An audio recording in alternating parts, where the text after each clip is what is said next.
Chapter 28 Night In. Little Wing glared at the paper before her, thinking for a moment that if she stared hard enough, it would fill itself out. Of course, she had no such luck, and all she could do was lean back on the sofa and groan in frustration. Her apartment was lit by only some gently flickering candles, the main lights remaining switched off for the time being. Outside the window, night had already fallen, and the presence of the moon bathed everything in its soft, silvery glow. In the kitchen, several ingredients had been arranged in preparation for what was to come on later in the night, the very same reason the candles had become Little Wing's lighting of choice for the time being. But that was all for later, and to pass the time away, she had decided to break out the papers before her and to give them a run-through. She was regretting that choice, and the headache it had brought.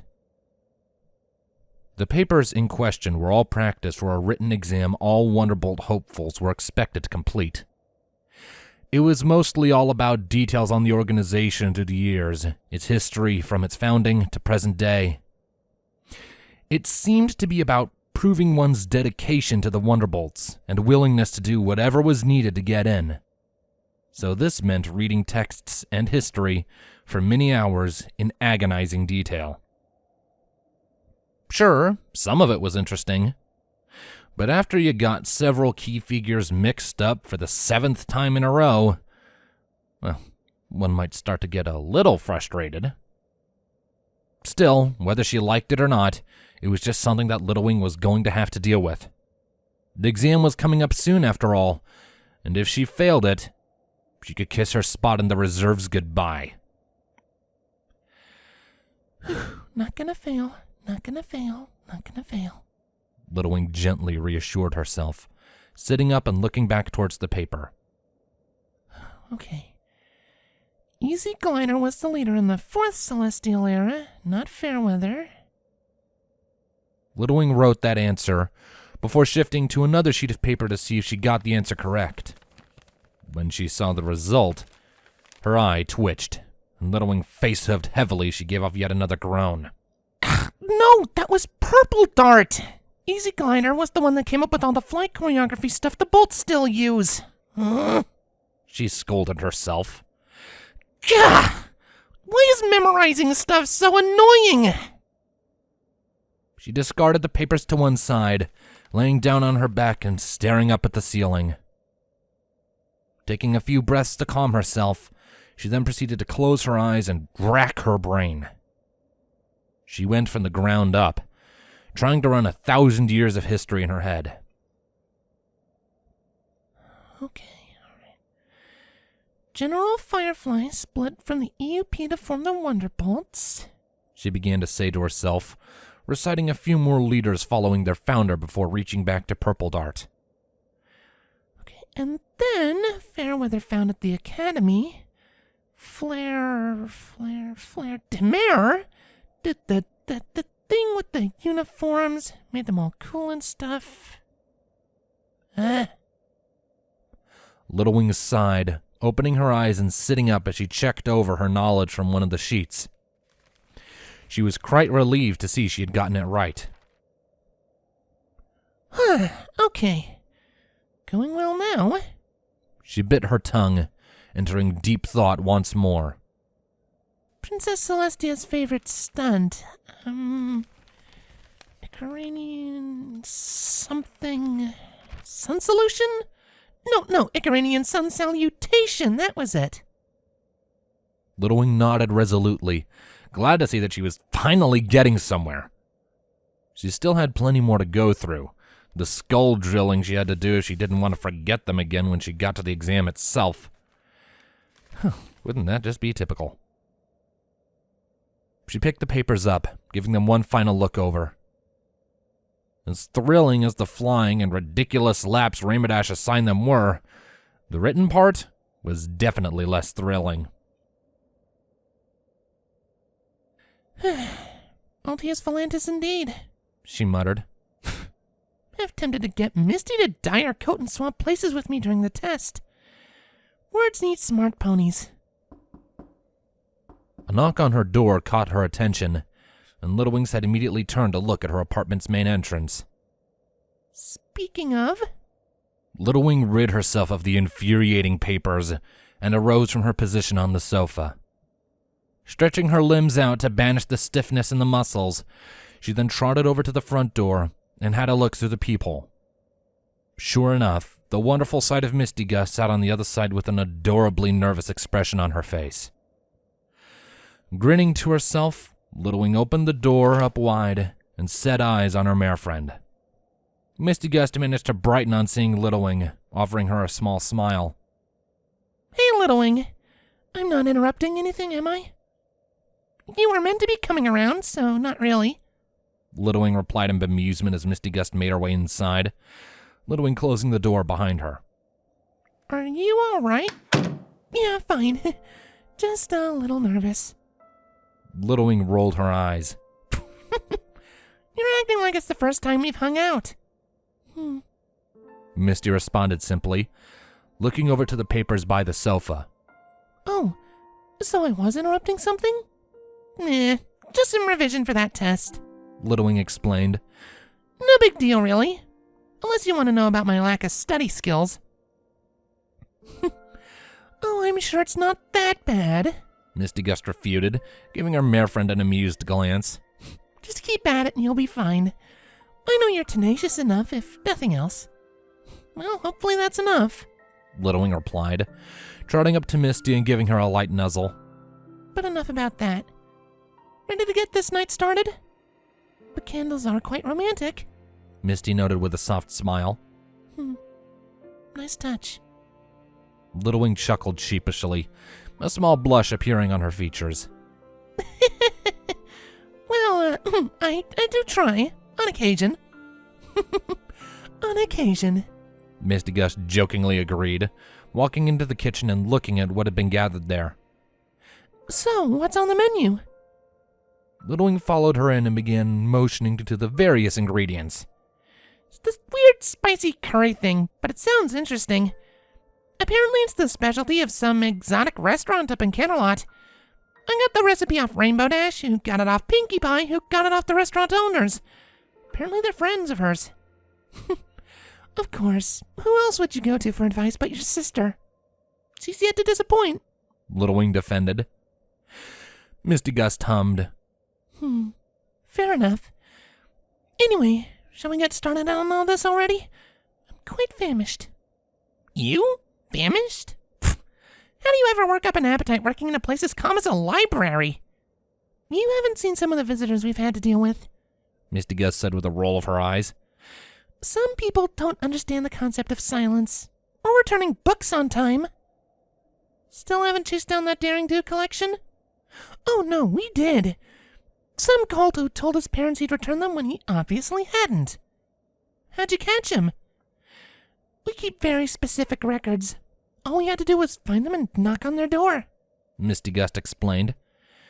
I actually kind of feel bad for the cult. He's so grounded.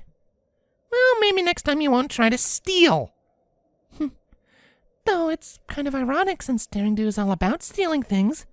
Oh, she doesn't steal anything, Little Wing defended. She just liberates artifacts from old abandoned tombs. For an archaeologist, she sure gets into a serious amount of world-ending threats. So does my sister. Your point? Misty Gust laughed. Well, one is just a fictional character. Wasn't Rainbow in one of those books? Yeah, she was, Little Wing confirmed. Apparently she knows A.K. Yearling.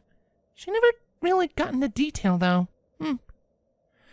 Being friends with a princess, I bet she knows a lot of people, Misty noted, finally turning back to the ingredients in the recipe next to them. Anyway, enough procrastinating. Let's try and figure this out. After you. With Misty Gust reading off from the instructions, she told Little Wing what to put where and when. Slowly but surely, and with only one incident of a food fight, the meal began to come together. Spices and various vegetables were mixed in with the sauce, along with some added paneer, and cooked atop the oven. It definitely added a spicy smell to the air, though the couple just enjoyed doing it together. and not catching fire. That was always a plus. When it was done, they deposited the pots and pans in the sink and served themselves individual portions on plates. They brought their meals back over to the largest sofa, where they sat and snuggled closely together before turning to eat. Littlewing had even surprised Misty Gust with a pricey bottle of wine that had originally been bottled in Zebrica. Littlewing wasn't so sure if it was a decent vintage or not, hardly being in the know about fine wines, but Misty was touched all the same. Their meals were soon consumed, the plates contentedly put to one side while each had a refill of wine poured into their glasses. With the drinks sat to one side, the Pegasi sat contentedly against one another on the sofa. That was nice, Misty stated. Good recipe. Maybe we should go to Canalot one day and try out their own version. Maybe, Littlewing replied. I'm glad you liked it. I don't usually cook things that complicated. Well, it was more filling than simple hamburgers. Though you'll probably be smelling our efforts for days. Littlewing laughed. Probably. For months, maybe. Unless I'm not here in those coming months. Misty looked towards her mare friend. You want to continue that discussion? Is there a better time? Littlewing asked rhetorically. I mean, I'd still like to. We've been together for so long now. When do we get Silverbreeze off my back?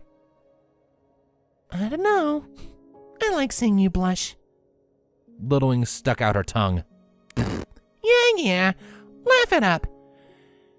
But seriously, are we ready to actually live together? Misty Gust sighed. I'm not opposed. Like you said, we've been together for years.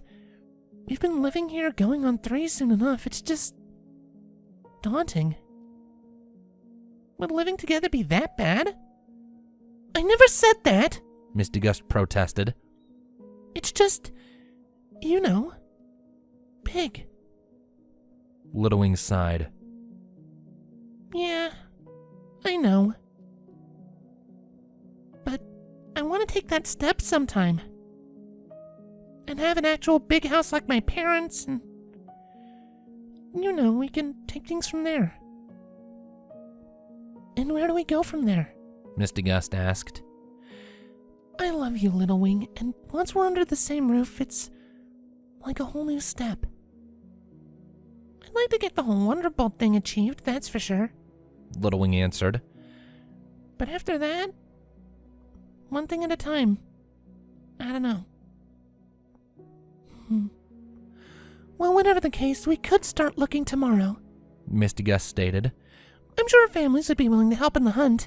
Something not too far from our jobs, but maybe closer to our families than we really are now. Somewhere in the middle.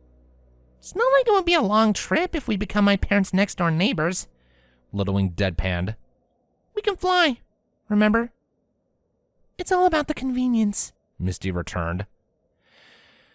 But I suppose you do have a point. Well, we can see what's available. I'm sure we can find the perfect place. I hope so, Littlewing muttered. I just want everything to go right, Misty Gust smiled, kissing Littlewing on the nose. I know. And it will. I promise. Littlewing responded with a small smile, though that steadily morphed into a slight smirk. If we're living together, we'll have to share a bed. Misty Gust raised an eyebrow. Is that so? Well then. Misty got up from the sofa, much to Littlewing's confusion. She then turned around and stretched out her hoof, offering it to Littlewing. We might as well get the practice in now. Littlewing's eyes almost bulged out of their sockets. You mean... Are you sure? I mean, we've never... I am. Misty Gust replied gently. I am very sure. Littlewing stared on with that bewildered expression. before allowing it to fall away into a happy little smile. She took Misty Gust's hoof and got up from the seat, allowing herself to be led towards the bedroom.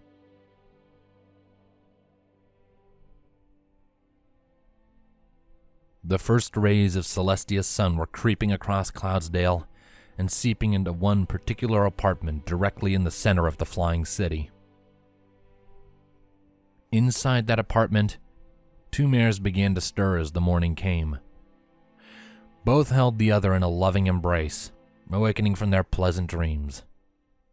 Little Wing's eyes opened first, looking towards the half-asleep form of her mare friend.